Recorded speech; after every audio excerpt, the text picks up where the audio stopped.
करते हुए पेशेंट जिनको 100% हुआ फायदा, उनकी तबीयत में हाँ, ये पेशेंट को तो डॉक्टर लोग ने भी कह दिए थे कि बच नहीं सकता, बाबा दुआ किए थे। पेशेंट की जान बच गई, अल्लाह का करम। शैतान ने लाइव आकर बोला था इनके अंग में सारी बातें।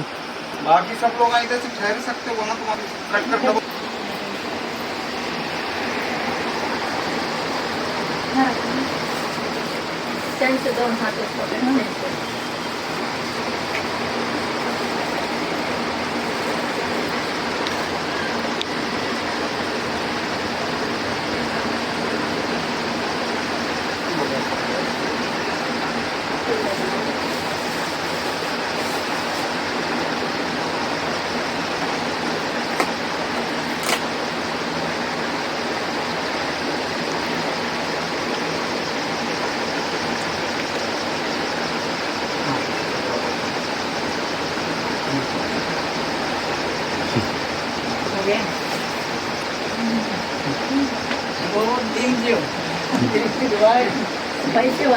क्या हमारा वार्ड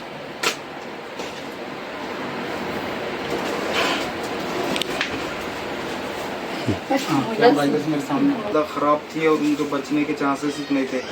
और बाद में जब उनको लाए थे तो कुछ बलाएं शयातीन हाजिर होकर बोले थे कि उनको ख़त्म कर देंगे। जो भी हाज़ा मिन फज़ल रब्बी, मेरे रब का फजल हुआ और उनकी जान बच गई अल्लाह के फजल करम से, उसके कलाम इलाही की ताकत से। देखे लोगों कैसा कलाम का मौजज़ा रहता, कैसी कलाम इलाही की ताकत है अल्लाह के कलाम की। और जो भी अब उनके दिल से खुशी से उन्होंने फूल वो पिना करके शाल वगैरह कर इस्तकबाल करे, उनकी अल्लाह के फजल करम से उनके दिल में कलाम इलाही से जो फैज़ मिला, उनको तो मोहब्बत के सिले में मुकर दुआएँ सारे क्या बोलते तो मोमिन बंदो, अल्लाह वालों लोगों, जितने भी हिंदू मुसलमान सिख ईसाई सब सुन रहे, देखो तुम्हारे सब के लिए अल्लाह ने मुझे क्या बोलते तो रहमत और खैर बना कर मैंने लाखों लोगों की जिंदगियां बचाया, बेगिनत मैं भी याद नहीं मुझे कितनों की, और कैसे कैसे उनको फैज़ दिया अल्लाह ने। और जिन्होंने नहीं माने वो तो बेमौत मर गए। वीडियो तक है नेट के ऊपर तक बयाना उनकी रिकॉर्डिंग बाद में आलम डाला, बहुत सारे बातें मैं क्या बोलूँ। यहाँ से फैज़ नहीं मिलेगा तो कहाँ से फैज़ मिलेगा। आले रसूल औलाद अली रज़ी अल्लाह तआला अन्हु के दर से लोगों, अल्लाह तुमको फैज़ नहीं देगा तो क्या बुत परस्ती करने वालों के दर से फैज़ देगा। ये मेरे रब का फजल है और ये मेरे रब का करम है। और तुम्हारे दिलों में भी अल्लाह ने क्या बोलते तो बाद में फैज़ पाने के बाद मेरे वास्ते ऐसी मोहब्बत और दुआओं में तुम मुझे याद रखते, वो सब मैं क्या बयान करूँ। मुझे हर बार कुछ ना कुछ तकलीफ देकर आजमाता अल्लाह। ये देखो हाथ को ज़ख्म है, फिर भी तुम लोगों क्या है जो भी है मेरे को आना पड़ रहा, हमला करना पड़ रहा और फैज़ पहुंचाना पड़ रहा। मैं अगर आराम और सुकून करूंगा तो फिर मैं को अगर कुछ तकलीफ हो रही है और मैं अगर आराम कर रहा हूँ तो मैं वो आराम नहीं कर रहा हूँ। लाखों लोगों की फिर क्या बोलते तो जिंदगियों के साथ खिलवाड़ हो जाता, फिर उनको आगे पीछे करके शयातीन हमले कर देते उनके ऊपर। तो इसे बोलते नहीं कि जब तक शेर गद्दी जंगल में है, जब तक पूरे जंगल का माहौल राइट रहता, और शेर अगर गुफा में चलेगा तो फिर कीड़े मकोड़े टिड्डे खरगोश चूहे भूसा और लकड़ बग्गे कुत्ते कोले जंगल में नाच के उधम मचा देते। और जैसा फिर जंगल का शेर बाहर निकलता गुफा से और खंकार दिया, इस सब बिलों में भाग जाते वापस। तो वैसा ही आलम है, अगर मैं हटते चले जाऊंगा तो शयातीन बहुत धिंगाने करते, नाचते, मनमाना करके लोग जाना लेते। और जैसा मैदान में आ जाता कि पूरे भाग जाते और बोलते भी, वो बयान भी करते कि तुम नहीं थे तो हमने इत्तों को मारे उत्तों को मारे।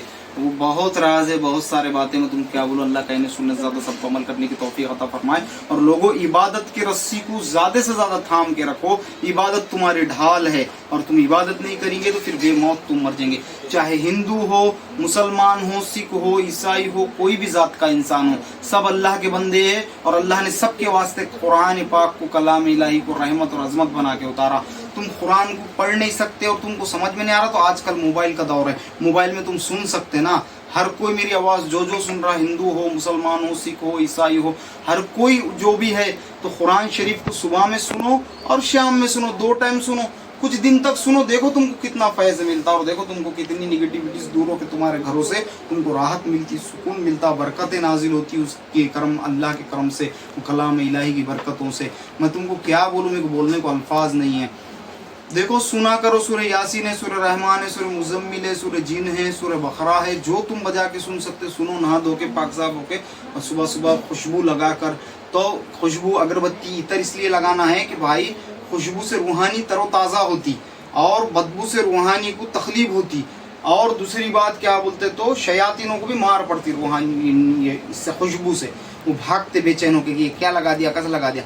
तो इसलिए खुशबू और बदबू के नज़दीक जाते, बलाएं, जादू टोने के बार, बला बतराएं, सब चीज़ें। तो पाक साफ रहा करो और सुनो, सबको फैज़ मिलेगा। अल्लाह का इन्हें सुनने से ज़्यादा सबको अमल करने की तौफीक अता फरमाए। उनको अल्लाह ने मुकम्मल तौर पर फैज़ दिया तो उन्होंने इस्तकबाल करे। और ऊपर से क्या बयान करूँ, मेरे को बयान करने को अल्फाज भी नहीं है कि मेरे को हर तरीक़े से अल्लाह आजमाते रहता, कितनी छुट्टी मारते, कैसा करते, कितना भी ज़ख्म रंदो। लोग खुद इस बात के गवाह है कि लोगों को मैंने कितनी भी तकलीफ हो, तो कैसी भी भेजन, फिर भी मैंने चेक करा। तो इतना कोई सुनकर और वो कर कर खुश मत हो, लोगों के ज़ख्म हुआ इन्होंने नहीं देख रहे, ऐसी बात नहीं है। तो फिर भी देखता, बीमार फिर भी देखता, तबीयत नासाजरी फिर भी चेक करता हूँ। आकर क्यों करता हूँ कि मैं नहीं करूँगा तो कौन करेगा, और मैं नहीं करूँगा तो अल्लाह फिर मेरे को भी पूछेगा आखिर के दिन क्यों नहीं चेक करे। इसलिए मैं बरोबर चेक करता। भले ही तुम आओ और आकर मुसाफा करके जाओ, अल्लाह तुम्हारा बरोबर फैज़ देता और बरोबर फैज़ पहुँचाता। अभी तुम लाइट के नज़दीक जाएंगे लोगों तो क्या होगा तुमको पता है? दूसरे लाइट के बटन डालो और लाइट के तुम नज़दीक जाएंगे लोगों तो क्या होता पता है तुमको? रोशनी के नज़दीक जाने से अंधेरे छट जाते। तो वैसे ही तुम क्या बोलते हो, जहाँ जिक्र अस्कार इबादत चलती, जो अल्लाह के कलाम की इलाही की मदद से राइट कर रहे हो तुमको, तुम उसके नज़दीक जाएंगे तो तुम्हारे सारे आफतें, बलाएं, जादू टोने के वारा, बुरी नज़रें सब छट जाएंगी। और ऐसा नहीं है बोलकर नहीं बोल सकते कि तुम बोलेंगे ये बात बोलो मत, शयातीन नहीं है, तुम ये बात बोलो मत, जादू टोना नहीं है। उससे पहले बोला था ना न्यूज़ नेशन वाला गधा नालायक, वो मुझे बोला था खुदा नहीं है, बोलो माज़अल्लाह। में बोला ये पागल होगा क्या? उससे तो मेरे को गुस्सा आया था उतना।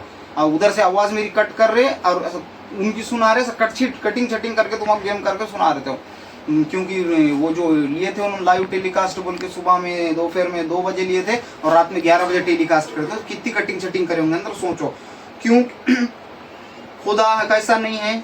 अल्लाह है, उसका नाम ईश्वर है, उसका नाम खुदा है, उसका नाम गॉड है। उसको क्या बोलते तो इतने नाम है उसके बहुत सारे। अब जैसा पानी है, इंग्लिश में बोलूँगा वाटर, जल, पानी बोल रहा हूँ तो पानी कुछ ना, तो वैसा ईश्वर निराकार है, उसकी कोई प्रतिमा नहीं है। कुल हु अल्लाहु अहद अल्लाहुस समद लम यलिद वलम यूलद वलम यकुल लहु कुफुवन अहद। पढ़ लो, एक है, वाहिद है, बयान होगा ना इसके अंदर, सब मुसलमानों को पता है। कुल हु अल्लाहु अहद, कहे तो अल्लाह एक है, अल्लाह किसी से ना पैदा हुआ ना उसी से कोई पैदा हो, बाकी पूरी कायनात को उसने हुक्म देकर पैदा कराया वो। और तुम बोलेंगे ऐसा कैसा, जरा हमको संस्कृत में भी बताओ। संस्कृत में बताता तुम्हारा अर्थ ईश्वर स्तुति परत्नोपासना मंत्र। अर्थ ईश्वर स्तुति परत्नोपासना मंत्र। वो ईश्वर निराकार है, उसकी कोई प्रतिमा नहीं है। वो जगत को पालनहार है इसलिए उसको विष्णु कहते। वो जगत की रचना रचा इसलिए उसको ब्रह्मा कहते। वो जगत को कभी भी जला के राख कर दे सकता, भस्म कर दे सकता, सबको खत्म कर दे सकता, इसलिए उसको शंकर कहते। तो तुमने उसके सब मूर्तियां बना दी और बना के मूर्ति पूजा कर रहे, बेकम वक्त हो। तुम क्या बोलूं, मैं बोलने को अल्फाज नहीं। पढ़ो सही तरीके से तो तुमको पता चलेगा। चाहे कौन सी भी धर्म का नॉलेज सही तरीके से हासिल करेंगे तो तुमको पता चलेगा कि ईश्वर को सब जबानों में एक ही कहा जाता। ईश्वर एक ही है, निराकार है। उसको अरबी में अल्लाह बोलते, उर्दू में खुदा बोलते, फारसी में खुदा बोलते, और मराठी में और संस्कृत में ईश्वर बोलते। तो क्या है उसको इंग्लिश में गॉड बोलते। मैं क्या बोलूँ, बोलने का अल्फाज नहीं है। तो इसलिए उसकी भक्ति करो, उसकी इबादत करो। तो जब ईश्वर है तो शैतान है, रात है तो दिन है, दर्द है तो उस पर तुम्हारा फैज़ है। बड़े बातें करता साइंस, देखेंगे वाला बोलना वाला इंसान कब पैदा हुआ, तू कब पैदा होने वाला है तुझे मालूम था? इंसान नहीं। तू कब मरेगा तुझे मालूम है? लिख के दे बोलना कोई साइंसदान, कोई भी रिसर्चर को वर्ल्ड के लिख कर दे बोलना कि ये इंसान इतने बज के इतने मिनट में मरेगा। पॉसिबल है? नहीं है, तुम्हारे अंडर में नहीं है, ये लिख कर देना। ये कुदरत की ताकत है। ये ले सकते कुदरत की ताकत से टक्कर? बताओ ना, तुम बड़े बड़े बातें कर रहे, तुम दे सकते कि फला इंसान 12 बज के 1 मिनट में मरेगा या 2 मिनट में मरेगा? नहीं दे सकते, इम्पॉसिबल। वो ईश्वर को मालूम है कब मरने वाला है, फरिश्तों को भी नहीं मालूम है कब मरने वाला है, किसी को नहीं मालूम, वो सिर्फ ईश्वर को मालूम। शैतान को भी नहीं मालूम है कब मरने वाला है, सिर्फ ईश्वर को मालूम है। जब अल्लाह हुक्म देता कि जाओ इसकी जान ले लो तो वो टाइम पे उसकी जान ली जाती। बताओ, तुम पैदा होने वाला है बच्चा, तुम डॉक्टरों को मालूम है क्या? देखेंगे भला आज 11 बज के 11 मिनट पे बच्चा पैदा होगा, 12 बज के 12 मिनट पे दे सकते कि लिख के? नहीं दे सकते, इम्पॉसिबल। वो ईश्वर को मालूम है कब पैदा होने वाला है। चल उतना दूर मत जा इंसान, तू सो जाएगा रात में तो तुझे नींद कितने बज के कितने मिनट पे लगेंगे ये भी बात तुझे पता नहीं है। ये बात नहीं है पता, मैं लिख के देता। तू नींद के गोलियां भी खा, तुझे नहीं पता कितने बज के कितने मिनट में नींद लगी, ये भी ईश्वर के हाथ में। जब तुझे नींद लगना जब भी लगेंगी। और तू सोने के बाद पूरे वर्ल्ड के साइंस को लिख कर दो, बोलना कि मैं देखना चाहता, रिसर्चर को, पूरे वर्ल्ड के रिसर्चर आओ और लिख कर दो इस बात को कि जितने भी साइंसदान है, खोज करता है, सब ये बात लिख कर दो कि ये इंसान सोने के बाद में अभी इतने बज के इतने मिनट पे उठेगा। नहीं दे सकते, क्योंकि मालूम ही नहीं उन्हें कब सोया और कब तुम्हारी खुद के बॉडी पे तुमको खुद को इख्तियार नहीं है। तो बीमारी कब लगेंगी और वो बीमारी कब हटेंगी तुझे ये भी नहीं मालूम इंसान की बीमारी लग गई और वो बीमारी हटेंगी। ये सब ईश्वर के अंडर में। बहुत सारी चीज़ें अल्लाह के आज भी ताबई है। इंसान इतना उड़ जा रहा, प्लेना उड़ा रहा, बड़े बड़े बातें कर रहा, न्यूक्लियर बमा उड़ा रहा दुनिया के अंदर, बड़े बड़े होशियार करके बता रहा मैं भारी मैं भारी। क्या भारी भे? तू रात में सोया तो तू सुबह उठता क्या? कब उठता तेरे को नहीं मालूम कितने बजे उठेगा। अब तुझे ये भी नहीं मालूम कि तुझे क्या बोलते तो भूख कितने बज के कितने मिनट पे लगेंगी, फिर तू जुलाब कितने बज के कितने मिनट पे जाएगा। कुछ नहीं, कोई कंट्रोल नहीं है तेरा खुद पर, बॉडी पर। जो बोल रहे हैं तो बड़े बड़े बातें करके हम रिसर्च कर दिए कुछ नहीं। अरे बोलने को बहुत बात ना है, मैं बोलना नहीं चाह रहा, मेरे पास टाइम नहीं ज़्यादा। कहने सुनने से ज़्यादा अल्लाह सबको अमल करने की तौफीक अता फरमाए। एक शक्ति है जो पूरे कायनात को चलाती, उसका नाम अल्लाह है, ईश्वर खुदा है। और उसने जो बताया तुम्हारे बातें उस पर अमल करो तो तुम बचेंगे, नहीं करेंगे तो यहाँ पे भी भरेंगे और इसके बाद की जो दुनिया है वहाँ पर भी भरेंगे। ये दुनिया का भी अंत होने वाला है और क़यामत में भी तुमको आना है और क़यामत भरेंगे। कुरान के अंदर बोल दिया अल्लाह है कि आखिरी दौर आएगा क़यामत का और क़यामत का दिन लगेगा और वहाँ फैसले होंगे। पत्थर की लकीर कोई बदल नहीं सकता उसको। हर धर्म के ग्रंथों के अंदर बोल दिया कि अंतिम दौर आने वाला दुनिया का और ईश्वर के सामने सबके फैसले होंगे। और दूसरी बात, जिन्नात है, शैतान है, कुरान के अंदर भी आ गया। अल्लाह भी फरमाता कि या माशिरल जिन्नि वल इंसी इन इस्ततअतुम अन तनफुज़ू मिन अक़तारिस समावाति वल अर्ज़ि फनफुज़ू ला तनफुज़ूना इल्ला बिसुल्तान। जाओ जिन्नात और शैतान भाग जाओ, अल्लाह की